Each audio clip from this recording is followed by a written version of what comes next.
Ryan Reynolds here from Mint Mobile. I don't know if you knew this, but anyone can get the same premium wireless for $15 a month plan that I've been enjoying. It's not just for celebrities. So do like I did and have one of your assistants switch you to Mint Mobile today. I'm told it's super easy to do at mintmobile.com/switch. Upfront payment of $45 for 3-month plan, equivalent to $15 per month required. New subscribers only. Renew for 12 months to lock in savings. Taxes and fees extra. Additional restrictions apply. See full terms at mintmobile.com. Hey guys, it's Mishi. We're working on the final episode of the season, which will be coming your way very soon. But today, as a special bonus, we're going to share a behind-the-scenes peek into the way episodes come together. Yes, it's the How the Sausage is Made episode, or as we like to call it, the Stories We Killed special. Now, over the course of this season, we will have told 27 stories. But those 27 stories represent just a tiny fraction of the stories that came across our radar in 2020. As you can imagine, when people know you're in the storytelling business, everyone has a story for you. We get countless pitches from friends, from listeners, from organizations, from publicists, and most of all, from our families. Just so all of you guys know, I mean, Mishi knows this. I probably get an average of like 1.5 pitches a day from my father. And of course, everyone on our team of producers has his or her own story antennae up and running. We read a ton of blogs, follow promising social media groups, scour local newspapers and magazines, talk to people. We take notes, dream dreams, write up summaries, and then bring all these ideas to our pitch meetings. Cool. So you think there is a story here? Yeah, I mean, it's not like high stakes drama, but I think it'll be kind of a more beautiful postcard story. But then nothing. The story doesn't go anywhere. There's nothing surprising. There's nothing I can imagine other than emotion. I disagree. Now that I'm thinking about it, how does it affect her moving on from this event? Well, one big pitfall is that it seems like this is like a very disgruntled, liminal character. Right. I mean, he's he's an anti-hero, not a hero. Okay, moving on.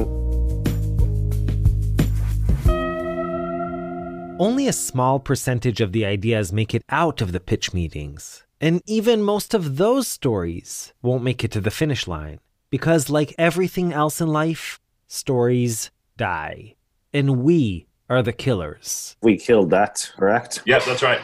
Yeah. Burn it.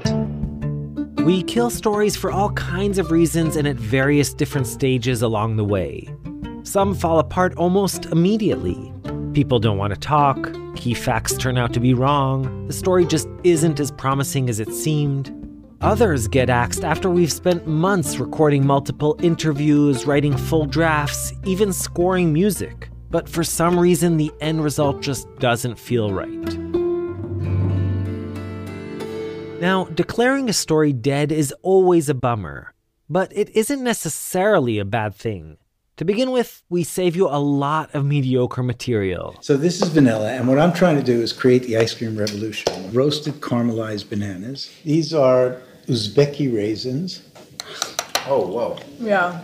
Wow. But the real boom that you're going to get is in the raisins. You want to try this much? I'll try that. Okay. Ooh, I like that one a lot. That's good. You want more of that? No. Yeah, just give me a little bit. Well, here's a little bit. And secondly, I like to think of it as a sign of professionalism. We did our best, tried something cool, took a chance, and, well, it just didn't pan out. The ultra-Orthodox man from Bechemish didn't, surprise, surprise, want to go on tape about the gay sex he had in his yeshiva. The mysterious grave in the Galilee and the love triangle story behind it were super intriguing, but all the central characters were already dead. The Bedouin camel racer from the Negev turned out to be a walking cliché, and on and on and on. Hundreds of story cadavers along the way. And with me to discuss those story cadavers is none other than Skylar Inman. Hey, Skylar. Hey, Mishi. How's it going? Good. How you doing? Pretty well. So, Skylar, you joined Israel Story in early 2020, and if I'm not mistaken, your very first story was killed. That's correct.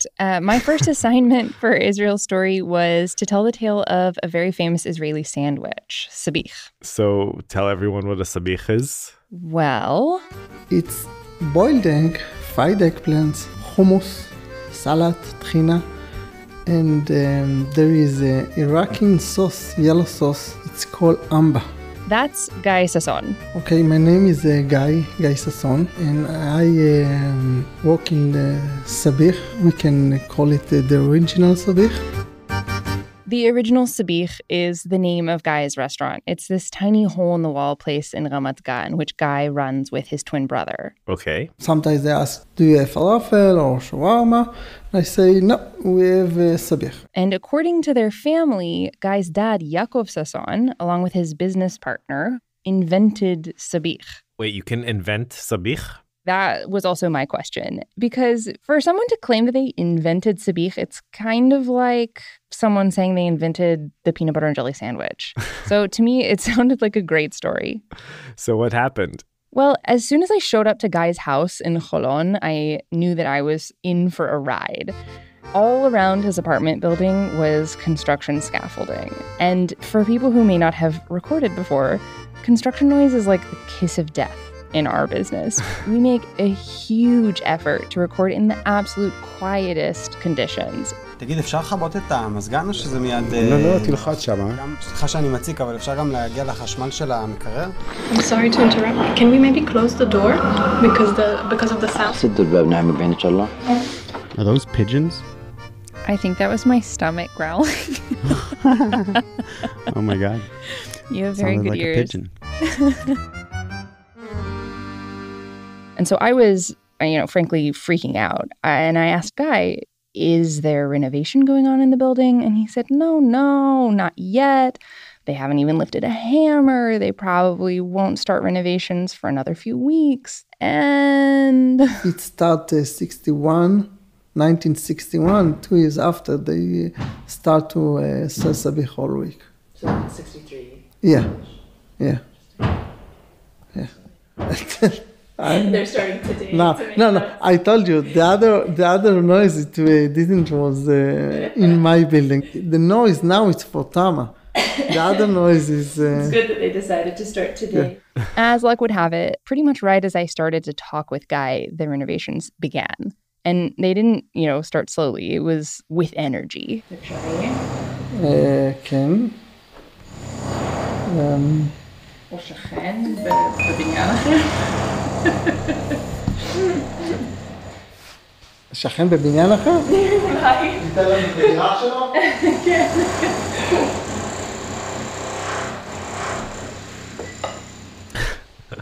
So Guy and I eventually drove to his mom's house, which was only a few minutes away, and we continued the interview from her bomb shelter. It was quiet enough, for sure, but the kind of unexpected and unsettling, change of scenery made me feel a bit flustered, and the interview just didn't dig as deeply as I was hoping it would. So before I left, I told Guy that we would probably have to schedule another interview, and he replied with this sort of unenthusiastic, if I have time, maybe. Even then, I think the story probably would have been in hot water, but a few weeks later, Corona arrived. And with that, the chances that we'd actually be able to finish the story kind of just evaporated into thin air. And what was it like having your first story killed? I'm going to be honest with you, it wasn't fun. At first, it was hard not to take it personally and kind of feel like it was a failure. But the more I heard from other producers on the team, I realized it's kind of just par for the course. Yeah, totally. And Skylar, for this special, you talked to some of the other producers on the team and asked them to choose their favorite killed story of the season. That's correct. I did. All right, so take it away.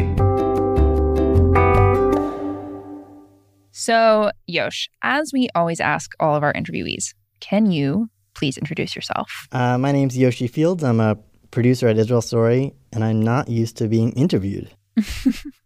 So what is your favorite killed story of the season? So basically, we started looking into the story a couple of years ago now, I think. And the story is basically of these two roommates who can't get along. They're fighting about everything, about who's doing the dishes, about how they're using their common spaces. And it's actually between these two women who are in their 60s. And they're basically like apples and oranges, as different as you get.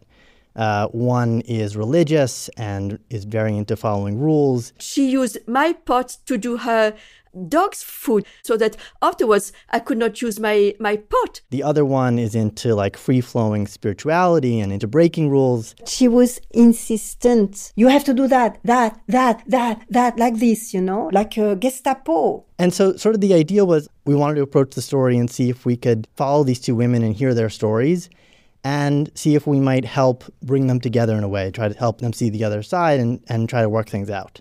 And really, I think they were open to it. Like, they agreed to sit down together. And how did that go? Not well. It didn't go well at all. And in fact, like, they could barely look at each other. I think it took them like a good hour or more into the interview or into the mediation, if you will, until they looked at each other. And even then, it was like really there was no room for seeing the other person's side. She has absolutely no respect for someone else. She does as she pleases. It's not the way that a human being behaves when he's at someone else's place. They were really stuck in their way of seeing things. Margaret, for everybody who makes Aliyah, it is hard. Not only you, because God is molding all of us. Israel is okay for me. It's you who are not. Don't put God inside of that. And maybe that leads to sort of how it sort of fell apart. Right. Tell me about that. I think there are like two main reasons.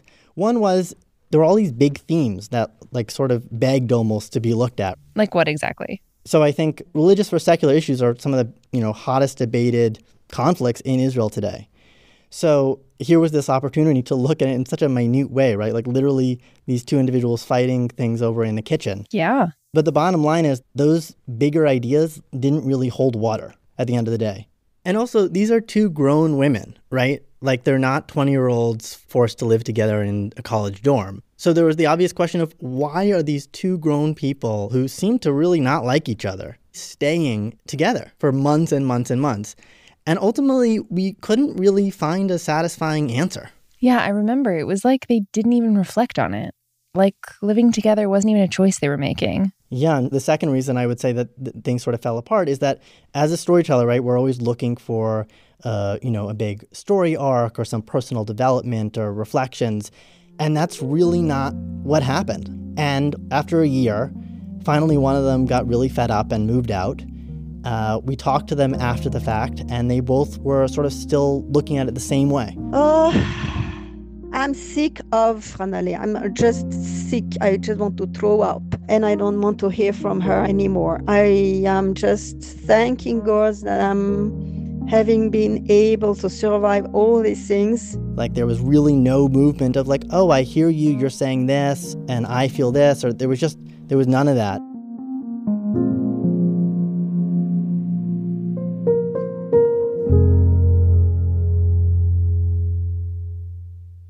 We'll be right back. Ryan Reynolds here from Mint Mobile. I don't know if you knew this, but anyone can get the same premium wireless for $15 a month plan that I've been enjoying. It's not just for celebrities. So do like I did and have one of your assistants switch you to Mint Mobile today. I'm told it's super easy to do at mintmobile.com/switch.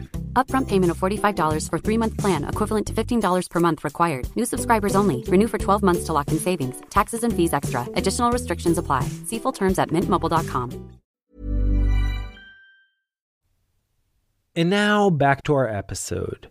Hello. Hello, hello. Hey, Skylar, how's it going? Good, how are you? Very well, thanks. Why don't you introduce yourself to begin with? Sure, my name is Zev Levi. I am the managing producer at Israel Story. All right, and which story did you choose? It never got a name, but we called it Animal Holes. The pitch of the story is there are a group of Israeli government officials whose job it is to go to Israel's borders and put holes in them. I thought that was so out of left field that was interesting enough to follow wherever it would go, that is an interesting premise. And why exactly are they making these holes? The holes are there to prevent animals inbreeding, basically. If you separate groups of animals from one another, then they just kind of develop all the weakest, recessive degenerative genes, and it's bad for the environment. If you want a border, say against what? If you want it against people, then let's make a border against people. It doesn't have to be against animals. So why did we never hear the story of these border hole makers? Yochai looked at that and said, I don't think that that's crazy. Obviously, there's going to be someone who's going to try and preserve nature in the face of this security threat. And before the second interview, Mishi, who I think agrees with Yochai on this, said to me, make sure that your interviewee is funny. That's what we need. There's lots of extinctions and lots of changes, and there's a biodiversity crisis. It wasn't funny. It wasn't punchy. It wasn't, engaging on that level. It was just interesting. An Israel Story piece needs to be more than just an interesting series of events. I mean, it needs that, but it can't just be that. The listener needs to form some sort of relationship with the person that we interview. Could you introduce yourself? Sure. My name is Yochai Meital. I'm one of the producers of Israel Story. And what is your favorite killed story of the year? So I sent you tape from my interview with Ari Nagel. And who is Ari Nagel for the uninitiated? So Ari Nagel is a New Yorker. He has a very strong New York accent. You can hear it right away. Hi, my name is Ari Nagel. I'm a math professor in Brooklyn. And he is somebody who has fathered many, many children all over the world, including several in Israel. I have 4 brothers, 2 sisters, and a lot of kids. How many kids do you have? I have 33 kids. The last one was born in May. And the next one is due in August in Taiwan. And the one after that will be due in Israel in September. Oh my goodness. And then the one after that is in October in Newark, New Jersey. Okay, so Ari's actually known by another name as well, right? Yeah, I'm trying to avoid it because he doesn't like it. He doesn't like that name, but he is known as the Sperminator. I'd rather I wasn't called Sperminator. I just want to be called something that doesn't have sperm in my name. That's not too much to ask. Why not just call me Dad? Yeah, I do believe the New York Post actually gave him that unwanted title. To be fair, I don't think anybody has ever liked the name that the New York Post has given them. Yeah, that's probably true. So what was the Israel Story angle of the pitch? Not only was he Jewish and actually from an very Orthodox background, even though his, very open, shocking actions are not exactly in line with the teachings of the Talmud, should we say. But he's also, he has good connections to Israel, including a few kids that he's sired in the Holy Land. And some of them, by the way, are like in Orthodox circles, and others are like in, lesbian Tel Avivi circles. So I was just imagining these 2 children of Ari Nagel growing up maybe, a block away from each other or, neighborhood away from each other, but in such different realities. That just seemed like such a crazy thought to me. There's a moment in the tape where Ari actually sort of propositions you to become a part of the story. I'm actually going to be in Israel in August. I guess if you're going, do you mind taking it? It's less than 3 ounces, so you'd be able to carry it on the plane with you. Okay, what is Ari actually asking you to do here? So actually at the time of this interview, Ari was helping this Israeli lesbian couple conceive. And I mean, Ari's, he's a math professor. He can't just hop on a plane every time the intended woman was ovulating. Mm-hmm. So they were looking for basically a semen courier, I guess you could say. The only thing is you have to keep it body temperature so that it'll stay alive. Maybe you could stick it up your tachat to keep it the body temp is probably the best way. Yes, and then you could transport it that way. But don't worry, I'll wrap it up tight so that we don't want it to leak in there. What can I say? Yeah, you get into really interesting situations in this line of work sometimes. So why didn't it become a story in the end? Oh my gosh. I mean, actually listening back to this tape, I'm also wondering that I feel like we should revive this story. No, I mean, honestly, I really enjoyed meeting Ari. He was an amazing and funny and compelling guy to interview. So I really had a good time with this. But if I'm trying to think more from an editor's perspective, why we ended up killing this piece, I think, well, I mean, and it's weird to say this, but I have 3 kids and 1 wife, and I feel like I have more drama in my life than Ari has in his life with, dozens of kids and many, many baby mamas around vying for his attention and trying to get him to come to birthdays, etc., etc. So really there was a problem of just not enough conflict and tension, I guess. Ari really is one of the most chill people I've ever met. But again, you never know. Sometimes killed stories do end up coming back from the dead. Skylar Inman produced that taste of the many, many stories you didn't hear this year. Now, most killed stories never see the light of day, but occasionally we do go back to our story graveyard, remember a lovely piece that just wasn't right at the time, and resurrect it. This season, for instance, we told the story of Hodaya Zulai, the horse trainer from the settlement of Netzarim in the Gaza Strip. And that was a pitch that had been killed back in 2011. Only to resurface nearly a decade later. So who knows, maybe one of the pieces will, as Yochai just said, be revived.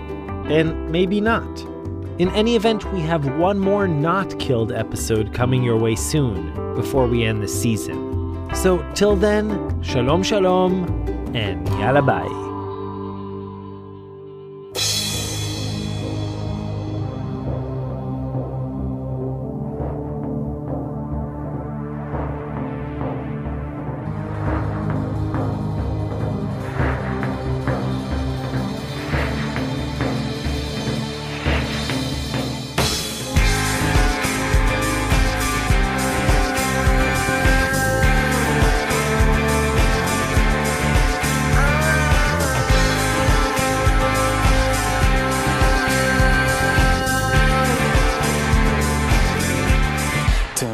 ימצאו אותנו זרוקים על המדרכה, ימים שנשרו מאיתנו ייצגו להירבה, בעיתונים כותרות מהדהדות והלב נשבר, משהו בפנים כבר מת לפני שנים והרעש בראש לא מספיקים לנשום, הרבה רגשות אשם,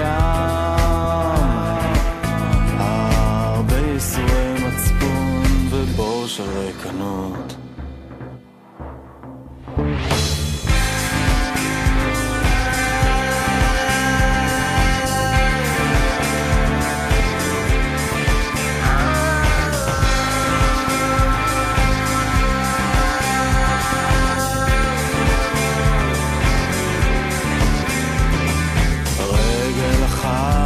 סוחטת את הגז, עיניים שקורות עמוק בתוך חלום כהה, לא יכולה להפסיק, בעיתונים כותרות מהדהדות והלב נשבר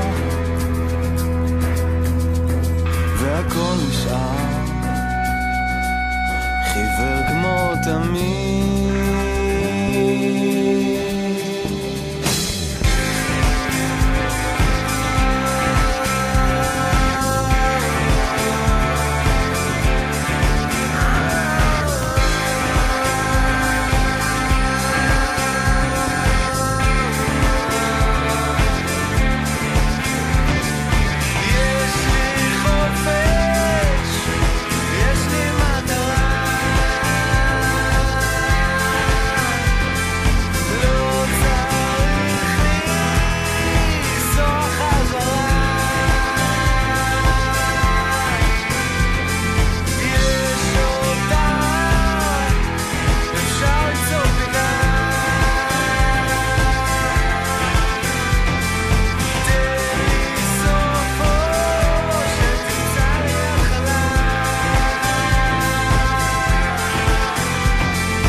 יש דברים שהם קיימים בפנים ואנחנו כאילו לא מודעים אליהם. וכולנו ציניים כל הזמן, כל כך הרבה, וקהי חושים, ופותחים עיתון, ואומרים, נו, עוד אסון. אבל זה לא כך. חבל שהגענו לכזה מצב נוראי בשביל להתעורר ולראות את זה. אני יודעת שאני התעוררתי. אני התעוררתי באיזושהי צורה.